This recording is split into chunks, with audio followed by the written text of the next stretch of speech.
Bonjour à tous, bienvenue dans mon 8e podcast.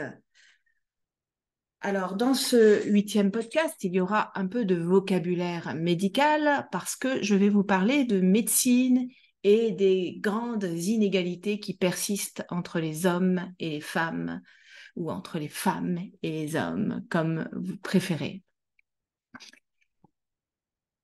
J'ai lu beaucoup d'articles sur le sujet et vu plusieurs reportages très intéressants sur ce sujet. Et puis, étant moi-même de sexe féminin, il semblerait que j'ai été aussi victime de ces inégalités. Et quand j'en parle avec mes amis, mes copines, globalement, nous avons toutes eu affaire à des médecins qui, euh,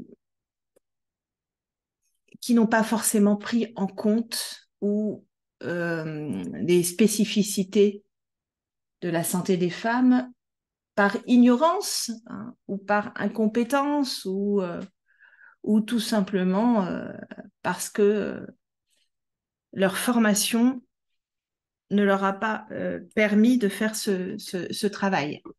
Bon, bien sûr, il y a aussi tous les autres médecins qui font attention à ça. Heureusement que ça existe aussi.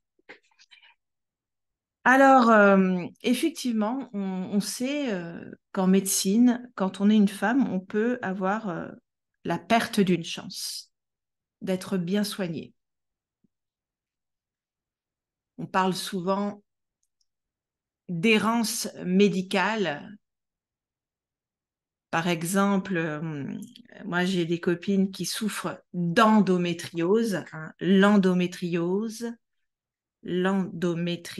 hein, l'endomètre, c'est une muqueuse, pardon, au niveau de l'utérus.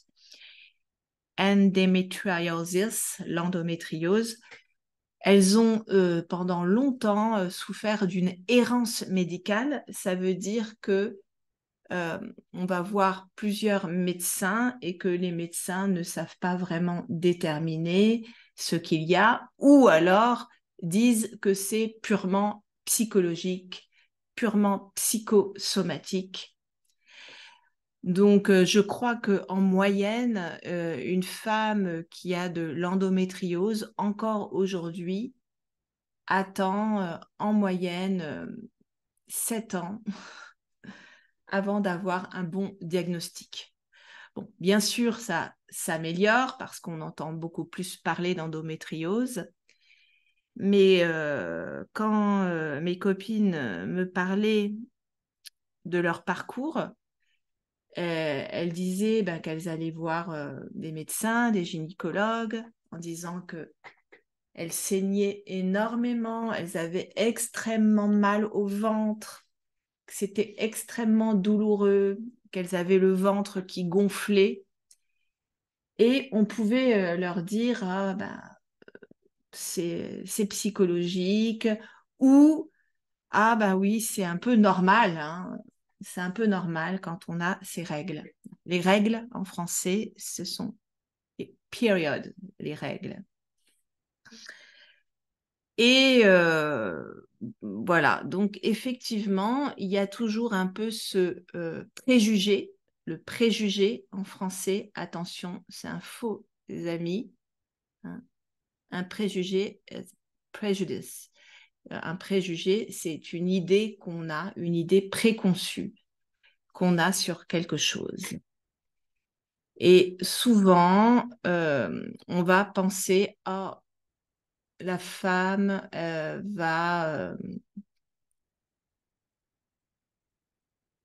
n'a pas vraiment mal, c'est dans sa tête. On se rappelle de Freud et de l'hystérie, hein, la névrose hystérique. Hystérie vient de l'utérus, je vous rappelle. Donc, ces préjugés viennent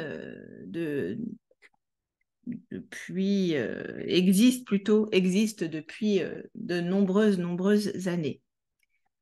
Moi, je me souviens, j'avais des vertiges. J'étais aux États-Unis, j'avais des vertiges dizzy, feel dizzy, avoir des vertiges.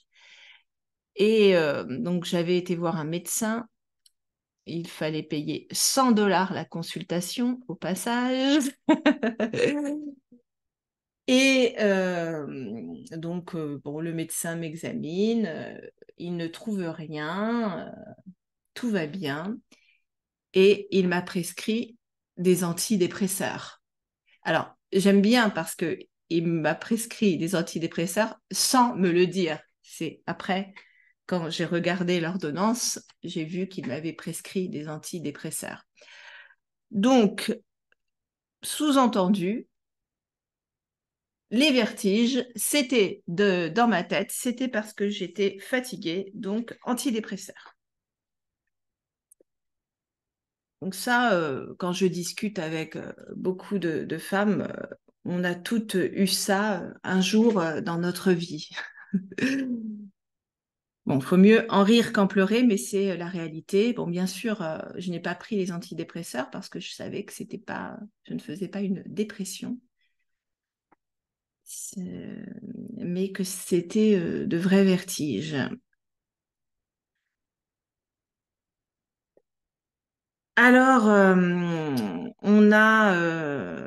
on sait qu'on a un petit peu aussi la même chose pour plein de maladies qui vont plus concerner les femmes, hein. Par exemple, l'endométriose, comme je vous ai dit, le syndrome de l'intestin irritable. Donc, l'intestin, c'est bowel, l'intestin, ou on peut dire le côlon aussi, le syndrome du côlon irritable, le syndrome de l'intestin irritable, irritable bowel syndrome. C'est le IBS, le syndrome de l'intestin irritable, qui va concerner plus les femmes que les hommes.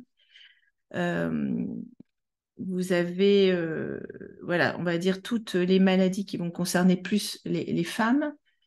Donc, ça va être un petit peu plus compliqué.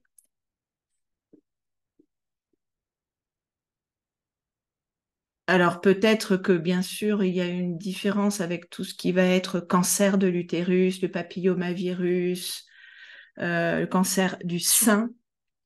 Et il y a une de bonnes évolutions et c'est mieux connu. Mais la santé des femmes ne se limite pas au cancer du sein et au cancer de l'utérus. C'est plus large. Donc, mais il faut reconnaître les évolutions.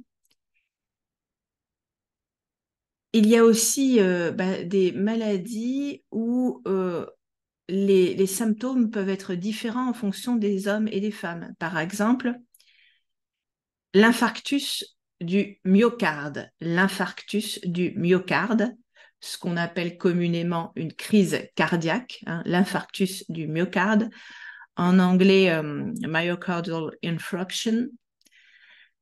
L'infarctus du myocarde, globalement, on sait que si vous êtes une femme et que vous faites un infarctus du myocarde, vous serez moins bien soigné qu'un homme et vous risquez davantage, vous risquez plus de mourir qu'un homme. Tout simplement parce que les études médicales reposent essentiellement sur des études qui ont été faites sur des hommes, qui ont été faites sur des animaux mâles, par exemple des souris. On utilise beaucoup plus les souris mâles que les souris femelles parce que c'est moins cher et ça va plus vite puisqu'il n'y a pas le cycle hormonal, hein, chez le mâle qui existe chez les femelles et chez les mammifères que nous sommes,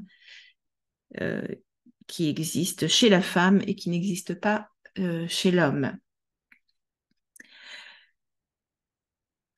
Quand je parle de cycle hormonal, je parle essentiellement des règles, hein. les règles période.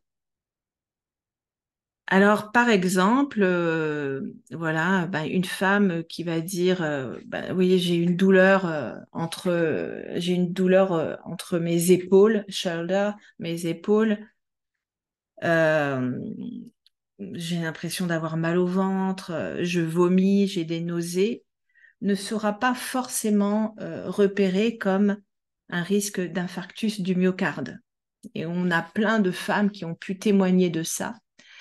Alors, ça leur arrive moins quand quelqu'un de la famille dit attention, il y a des antécédents familiaux dans la famille où il y a déjà eu des infarctus du myocarde.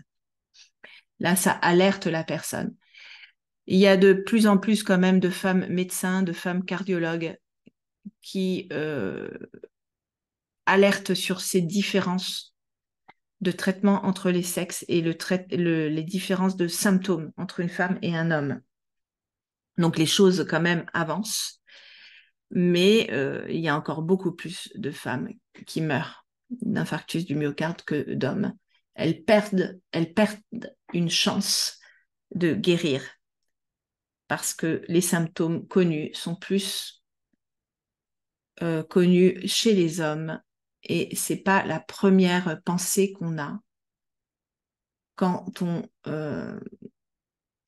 on consulte et que on est une patiente, le médecin n'aura pas cette première pensée. Alors, ça peut être aussi lié aux statistiques, hein, parce que plus d'hommes font de crises cardiaques, plus d'hommes que de femmes font de crises cardiaques. Donc, il y a quand même toujours une raison statistique. Mais quand vous ne faites pas partie de la majorité des statistiques, mais de la minorité, vous perdez vraiment une chance de guérir et d'être bien soigné. Et bien sûr, on développe la médecine du genre hein, parce que les tableaux cliniques peuvent être différents. Mais c'est encore très minoritaire, hein, le développement de cette médecine du genre. Parce que, bien sûr, les femmes et les hommes ne fonctionnent pas complètement pareil.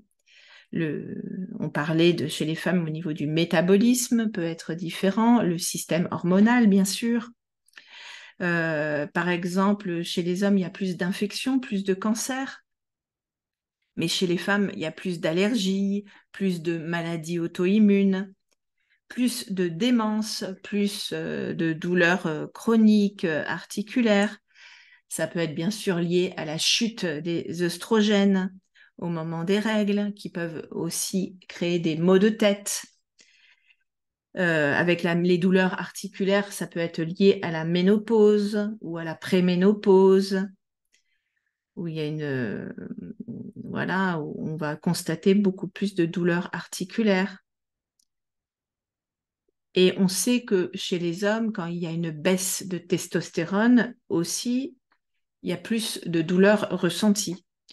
Bon, toutes ces différences, on les connaît, mais elles sont un petit peu oubliées quand on fait des tests, des essais cliniques, parce que toujours les hommes sont plus représentés, quoi, toujours. Pas toujours, mais quasiment. Dans la majorité des cas, les hommes sont plus représentés dans les essais cliniques. Après, c'est aussi intéressant le vocabulaire. Hein. Je vous ai parlé de l'hystérie de Freud qui vient de utérus, alors que bien sûr que l'hystérie au sens freudien du terme, l'hystérie masculine existe, bien évidemment. Mais voilà, on va rattacher ça à la femme, mais on a aussi des expressions très sexistes. Par exemple, être une chochotte, c'est dans le langage familier, être une chochotte, ça veut dire avoir une sensibilité exagérée. Et bien sûr, une chochotte, c'est un mot féminin. On peut dire aussi d'un homme qu'il est une chochotte. On peut dire aussi d'un homme qu'il est une pleureuse. Il fait sa pleureuse. on va pas utiliser le terme au masculin, on va l'utiliser au féminin. Voilà, donc pour voir à quel point la langue peut être sexiste. Hein, comme on dit, avoir des couilles, les couilles, c'est le mot familier, vulgaire pour dire les testicules. Donc avoir des couilles, ça voudrait dire avoir du courage. Hein. Bon, beaucoup de femmes disent avoir des ovaires pour dire avoir du courage aujourd'hui, comme si le fait d'avoir des testicules signifiait avoir du courage. Donc la langue est encore très très sexiste et véhicule ces messages. Et les médecins, ils sont formés aussi ils sont formés aussi dans une certaine société, dans une certaine culture. Et donc, il y a toujours ce petit cliché que les femmes exagéreraient. Et aussi, c'est encore plus accentué dans certaines cultures. Je sais que il y a une forme, bien sûr, d'ethnocentrisme en médecine. Et par exemple, les femmes de certains pays d'Afrique, on peut voir dans la culture où on peut exprimer sa douleur et ça peut être interprété comme elles exagèrent, elles n'ont pas vraiment mal. Ah, si ce sont des femmes qui font 5, 6 enfants, ça va, ce n'est pas difficile pour elles. Donc il y a bien sûr beaucoup de discrimination envers les femmes et envers les femmes de certaines cultures. Et ça, on le voit hein, quand vous allez à l'hôpital. C'est des choses qu'on voit encore. On voit la même chose aussi, par exemple, dans le traitement du TDAH. Le TDAH en français, c'est le trouble du déficit de l'attention, avec ou sans hyperactivité. En anglais, vous dites ADHD. Hein. Vous savez que nous, on prend les sigles et on les fait correspondre à notre façon de le dire en français. Donc, comme nous, le TDAH, c'est un trouble du déficit de l'attention avec ou sans hyperactivité. C'est pour ça qu'on dit TDAH. Et vous, vous dites ADHD, Attention Deficit Hyperactivity Disorder, vous dites. Donc, vous suivez aussi vos sigles. Eh bien, on sait que parce on pense que les garçons sont plus concernés par le TDAH, par le trouble du déficit de l'attention avec ou sans hyperactivité, on va sous-diagnostiquer les filles et les femmes. Hein. C'est-à-dire qu'on ne va pas repérer ce trouble du déficit de l'attention chez les petites filles, alors qu'on va peut-être le repérer, voire le sur-diagnostiquer chez les petits garçons. Avec l'idée, ah ben c'est un garçon, c'est normal, il a besoin de bouger dans tous les sens, il n'arrive pas à se concentrer. On peut avoir aussi des clichés hein, sur les petits garçons. Mais toujours est-il que le questionnaire de dépistage du TDAH, du trouble du déficit de l'attention, il est conçu plus pour les petits garçons, pour les garçons, pour les hommes, beaucoup moins adapté au comportement des petites filles. Et donc, il y a un sous-diagnostic chez les filles qui est terrible parce que c'est une perte de chance dans la vie. Alors, parce que les filles, c'est vrai qu'en général, elles se suradaptent hein, pour des raisons essentiellement sociologiques, de construction sociale. Mais elles perdent une chance de pouvoir faire des études, de longues études, où tout va être beaucoup plus compliqué pour elles parce qu'elles n'ont pas été diagnostiquées. Après, aussi, même quand vous regardez les religions monothéistes abrahamiques, hein, que ce soit, bien sûr, l'islam, que ce soit le christianisme, le judaïsme. Il y a une histoire de douleur, hein, dans les textes. Femme, tu accoucheras dans la douleur. Accoucher, ça veut dire donner naissance, give birth. Donner naissance, femme, tu accoucheras dans la douleur. C'est écrit dans la Torah, dans la Bible. La notion de douleur est présente, hein, dans les textes religieux, monothéistes en tout cas. Peut-être, après, je ne connais pas assez bien les textes polythéistes. Il faudrait que je fasse la recherche. Aussi, on sait que ben voilà, c'est aussi tout ce qui est lié à l'IVG, hein, l'interruption volontaire de grossesse. L'interruption volontaire de grossesse, abortion. Moi, je trouvais hallucinant qu'on me... Moi, j'ai avorté une fois dans ma vie. Je n'ai aucun regret par rapport à ça. Mais j'ai trouvé que c'était terrible à l'époque parce que il fallait un délai de réflexion pour une femme. Alors, je me souviens plus exactement quel était le délai de réflexion. Je crois que c'était 7 jours. Un délai de réflexion, c'est-à-dire que on ne pouvait pas prendre la pilule abortive immédiatement. Il fallait avoir un délai de réflexion si on change d'avis. Et c'était horrible. J'ai trouvé ça extrêmement insultant. On me disait, non, tu ne sais pas ce que tu veux. Sous-entendu, tu es une femme, tu ne sais pas ce que tu veux. Tu dois bien réfléchir avant. Et l'État te dit que tu dois bien réfléchir avant. Et ça, j'ai vu que c'est terminé en 2016. Mais c'est quand même hallucinant. Heureusement, j'étais tombée sur un médecin homme intelligent, bien sûr, heureusement, ça existe, et qui m'a dit, rassurez-vous, je vais antidater mon document et faire comme si vous étiez venu me voir il y a 7 jours. Voilà, mais c'est terrible de laisser ce délai d'avoir laissé ce délai de réflexion si longtemps. Je trouve ça vraiment très insultant pour les femmes.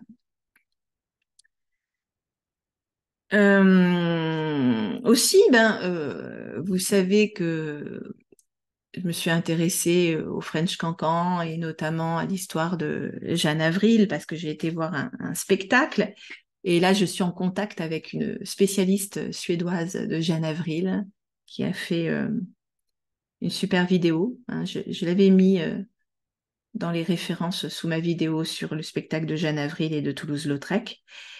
Et voilà, et elle aussi, en gros, on la prenait pour une folle.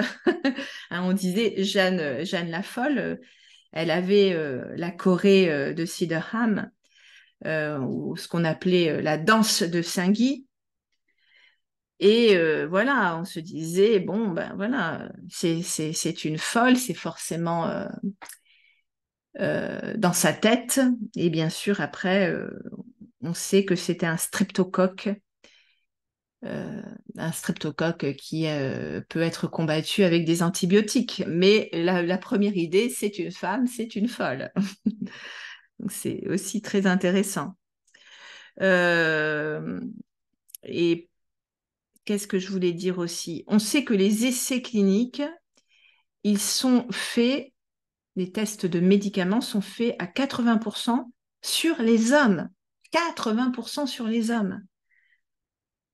On estime qu'il y a plus de 120 000 substances qui ne sont pas assez testées sur les femmes.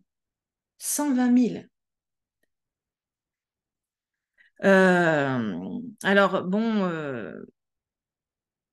il y a une pharmacovigilance, on a pris conscience de ça. Alors après, c'est par prudence que les laboratoires faisaient ça, parce qu'on se souvient de nombreux médicaments où on a vu l'impact sur les fœtus et sur les enfants, où il y a eu des déformations, des pertes de membres. Alors, pour se déresponsabiliser, on a dit on exclut les femmes des tests pharmaceutiques. Bon, les choses ont évolué, mais parce que tout simplement c'est moins cher, ça va plus vite. Et puis voilà, hein, on a eu longtemps l'idée qu'une femme c'est un homme en modèle réduit. Comme on disait que l'enfant c'est un adulte miniature pendant longtemps. Hein. Bon, bien sûr, les choses évoluent. Mais aujourd'hui, 80% des médicaments sont encore faits sur les hommes et ils sont quand même commercialisés.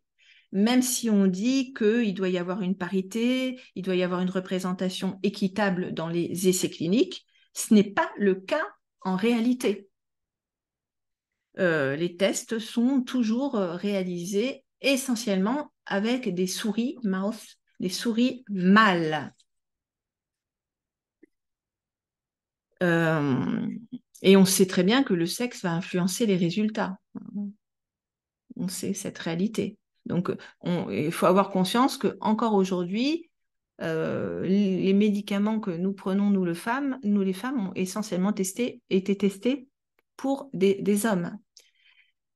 C'est encore la réalité. Et alors que nous, par rapport à des médicaments, on peut avoir plus de réactions inflammatoires, oui, plus d'inflammation par rapport peut-être à un dosage. Donc ça, c'est une réalité. Bon, moi, je ne suis pas là pour dire qu'il ne faut pas prendre de médicaments. Je prends toujours des médicaments, mais avoir cette conscience-là aussi. Il y a très peu de recherches en fait pharmacologiques selon le sexe. Très très peu, parce que ça coûte cher. Alors, et aussi, je fais un parallèle, par exemple, dans certains États des États-Unis, il y a la climatisation, air conditioner, partout, partout, partout, dans tous les magasins. Bon, par exemple, au Nevada, où j'ai habité, vous avez la climatisation, mais partout et très forte. Moi, j'ai l'impression, quand j'y vais, qu'il fait 15, 16, 17 degrés dans les magasins. Dans les casinos, par exemple, à Las Vegas, dans les restaurants, la climatisation est extrêmement forte. La climatisation, elle est faite pour essentiellement les hommes. Par exemple, moi, à chaque fois, je suis obligée d'avoir une écharpe autour du cou, d'avoir un gilet, parce que sinon, je vais être malade, c'est sûr. Mon mari, lui, il est bien, il est en t-shirt, il dit « Oh, mais moi, c'est la bonne température. » Il est content. Voilà. Donc, clairement aussi, vous avez tout cet environnement qui est fait toujours, qui est androcentré, qui est centré sur l'homme et pas du tout sur les deux sexes. Hein. Et je discutais avec même certaines de mes élèves et avec d'autres femmes. On est toutes obligées d'avoir notre gilet si on veut pas être malade. Et quand on va dans des endroits comme ça. J'avais une élève qui me parlait de cette situation également en Serbie. Il semblerait qu'en Serbie, à Belgrade notamment, il y ait beaucoup de magasins avec une climatisation très très forte. Mais il faut être honnête, il y a aussi les hommes qui peuvent être victimes hein, de ces clichés, médicaux. Par exemple, on ne va pas penser à l'ostéoporose pour un homme. Hein. L'ostéoporose, hein, c'est la perte de densité osseuse. Hein. Les os, ce sont les os. La perte de densité osseuse, on ne va pas penser au premier abord à l'ostéoporose quand on a un patient homme. C'est une réalité. Donc, par exemple, un homme qui va avoir mal au dos, mal au rein, eh bien, on ne va pas forcément lui prescrire une densitométrie. On va peut-être lui dire, bon, il a peut-être fait un faux mouvement, il a dû couper du bois dans la forêt avec tous ses muscles. Ça doit être musculaire, peut-être. Mais ben, ça peut être une ostéoporose et bien sûr, ils vont être sous-diagnostiqués alors qu'on sait que 20% des hommes de plus de 50 ans peuvent avoir une ostéoporose. Et là, ils sont aussi victimes de cette médecine discriminatoire en fonction du genre. On sait aussi que lorsque nous sommes des femmes, nous avons un risque accru, un risque augmenté, un risque plus grand, un risque accru de mourir quand on est opéré par des hommes. Ça fait peur, hein, mais c'est la réalité. Et ce risque est beaucoup moins élevé quand on a une équipe féminine ou une équipe mixte. Bon, ça, c'est quelque chose qu'on observe que un groupe est beaucoup plus intelligent quand il y a la mixité dans une équipe. On l'observe aussi dans ce qu'on appelle l'intelligence collective, hein. Servan-Schreiber a pas mal travaillé là-dessus, mais ça se voit également dans une équipe médicale. Donc, bon, la prochaine fois que je me ferai opérer, je me demanderai, est-ce qu'il y a des femmes dans l'équipe? S'il vous plaît, je veux des femmes dans l'équipe qui va m'opérer, s'il vous plaît. Bon, c'est vrai que tout ça, c'est encore une réalité. Bien sûr, je ne veux pas être négative et les choses évoluent, heureusement. Les mentalités évoluent, on est plus sensibilisé à tout ça, mais ça existe toujours et il faut le garder à l'esprit et voir plus de femmes. Et c'est drôle parce que quand je lisais le livre sur les Américains, Voyage à Paris, les Américains qui venaient en France au 19e siècle, et il y avait beaucoup de médecins et il y a l'histoire de femmes médecins qui donnaient des cours aux hommes, notamment par rapport à l'accouchement. Il y avait des sages-femmes. Et on va dire, pendant cette période, elles étaient quand même plus vues comme des spécialistes de l'accouchement. Et après, euh, ça s'est complètement modifié. On espère qu'on y revient. On espère qu'on y revient. Mais oui, les hommes et les femmes sont différents. Mais voilà, ils n'ont pas accès à la même qualité de médecine. Mais ça évolue, ça change, soit restons positifs.